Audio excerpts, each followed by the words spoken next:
There's a moment in every great story where you realize the surface version, the one everyone's been celebrating, is only half of what actually happened. This is one of those stories. And I need you to stay with me, because it starts with a tennis player and ends somewhere that touches every athlete who has ever trusted a system bigger than themselves. Her name is Alex. She's 20 years old. Born May 23, 2005, in Quezon City, Philippines. Daughter of a businessman and a former national swimmer. And by the numbers alone, her story is the kind that sports documentaries get made about. But the numbers are exactly where things get complicated. So let's start at the beginning, because the beginning matters. The Philippines is not a tennis country. Not in the way Spain is, or the United States, or even Serbia. The Philippines has boxing in its DNA. It has basketball running through its streets. But elite international tennis? That was never part of the national conversation. So when this girl from Quezon City started showing something different, something that couldn't be contained by the local circuit, her family made a decision that most families would spend years second-guessing. They sent her to the Rafael Nadal Academy in Mallorca, Spain.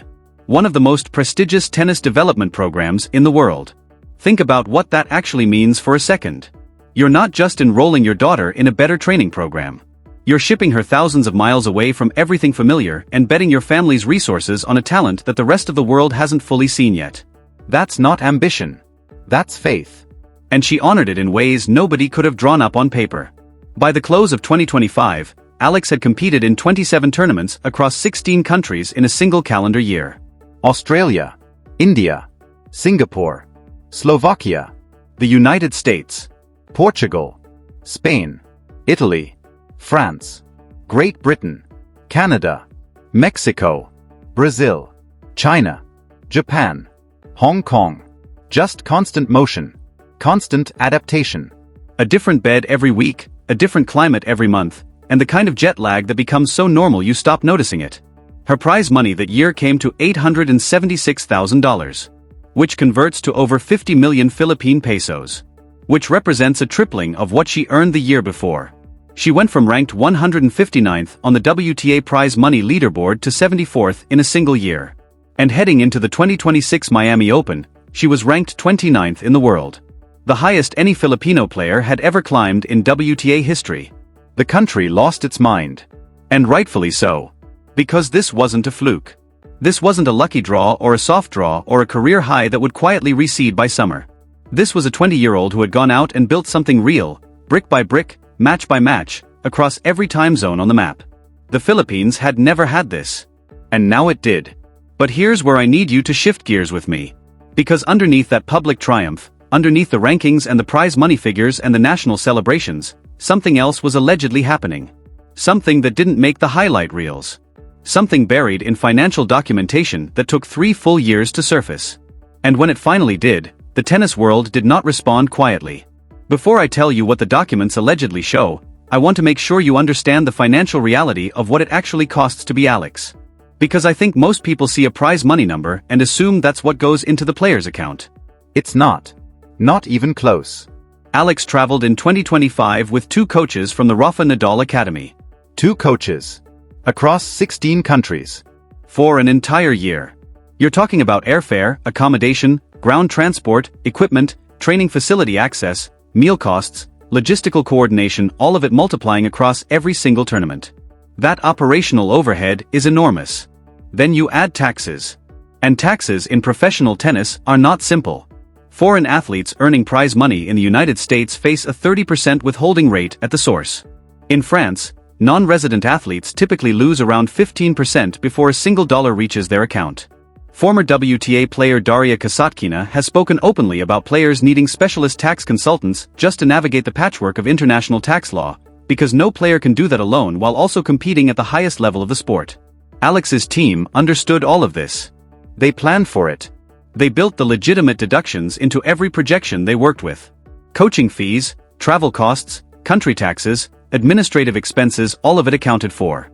What they allegedly did not plan for, what allegedly nobody told them about, was a gap. A gap that had no category. A gap that only became visible when someone sat down with 3 years of financial records and placed every incoming figure next to every outgoing one and asked a very simple question. Where did the rest go? Let me be specific, because specificity is what makes this so hard to dismiss. Alex's largest single payout in 2025 was $332,000 from Miami. Her quarterfinal run at the Dubai Championships alone generated $98,500. These are not rounding errors. These are not amounts where a small discrepancy disappears into administrative noise. These are figures where an unauthorized deduction carries real, material consequences for someone whose entire professional operation depends on those earnings to function. And when the auditors decided not to just examine the current year, when they went back 3 full calendar years instead of 1, something became visible that 3 years of complexity and bureaucracy had allegedly been designed to conceal. A consistent pattern. 3 different sets of tournament records. 1 consistent pattern. That's when things escalated beyond Alex's team.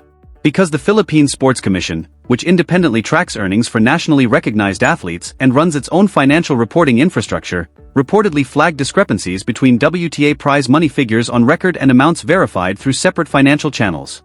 The Philippine government, which had publicly celebrated Alex's achievements and provided official recognition and incentives tied to her performance, reportedly began seeking clarification through diplomatic channels. Filipino sports journalists started cross-referencing publicly available WTA data against tournament documentation. International tennis correspondents filed formal information requests. You now have 3 independent institutional bodies: a national sports commission, a government, and a press corps, all pointing toward the same arithmetic anomaly. All asking the same question. All allegedly receiving the same response from the WTA's administrative apparatus.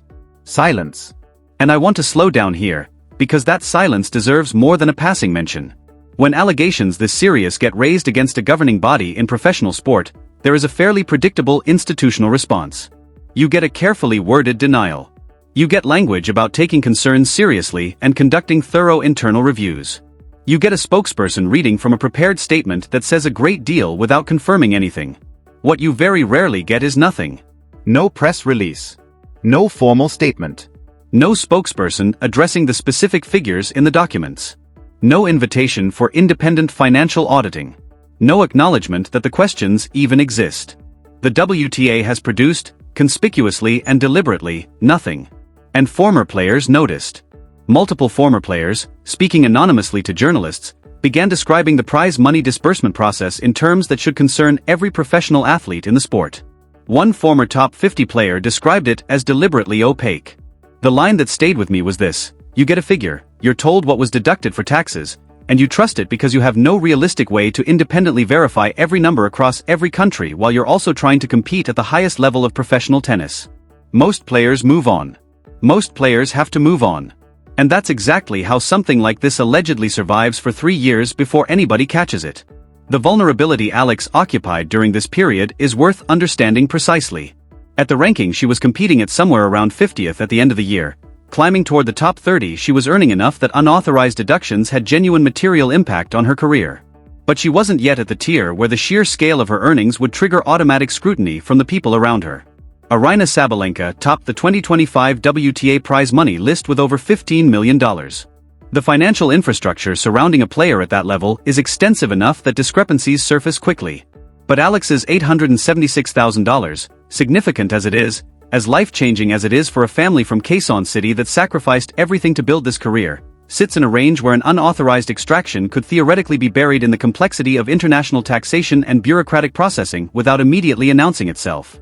She was allegedly in exactly the window the system could exploit without drawing attention.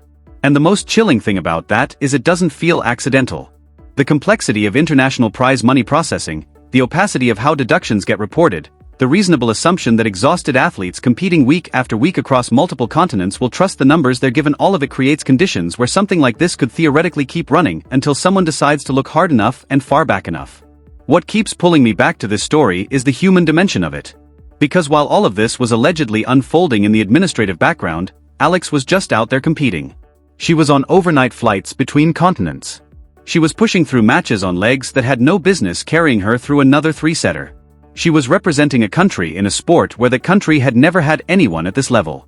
And she was doing it with a composure that people on tour consistently remarked on. She's spoken publicly about what it felt like to return to Quezon City after breaking into the top 50. She described it as surreal. People she'd known her whole life suddenly wanting photographs wherever she went. The quiet normalcy of home having transformed into something she was still learning to navigate. There's something about that image, this 20-year-old figuring out how to exist inside a kind of fame her country had never given a tennis player before, that makes the alleged exploitation feel not just wrong but specifically grotesque. It wasn't directed at someone demanding attention or wielding leverage. It was allegedly directed at someone who trusted the system because she had every reason to and no particular reason not to. The Philippine Sports Writers Association recognized her 8 consecutive times between 2019 and 2026. 8 years of the country watching this girl become something extraordinary. 8 years of national pride building around a name that meant something beyond sport. What the country didn't know, what Alex herself allegedly didn't know, was what was supposedly happening in the financial architecture running beneath all of that. And now we arrive at the present. And this part matters more than any other part of this story. Alex enters the 2026 Miami Open seeded 31st and ranked 29th globally. She is no longer the anonymous rising player from a non-traditional tennis market who can be quietly processed through a system without consequence. She is the highest-ranked Filipino in the history of the WTA. She has commercial value, competitive leverage, and genuine visibility inside the very organization that is allegedly implicated in her financial exploitation. That is a dynamic that governing bodies do not handle gracefully. Because there is a fundamental tension between maintaining the power structure that allegedly allowed this to happen and dealing with a player who has now grown too prominent to outlast or ignore. The Philippine government's documentation. The Sports Commission's records. The journalists cross-referencing public data. The anonymous former players describing a structurally opaque system.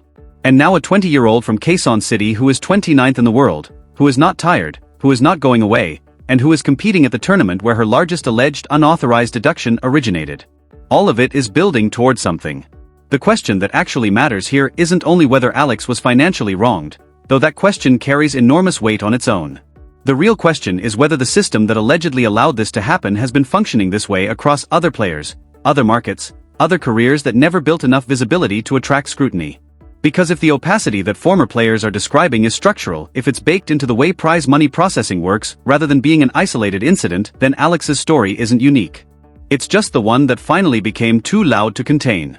That's what makes this bigger than tennis. That's what makes this bigger than one player or one governing body or one set of financial documents.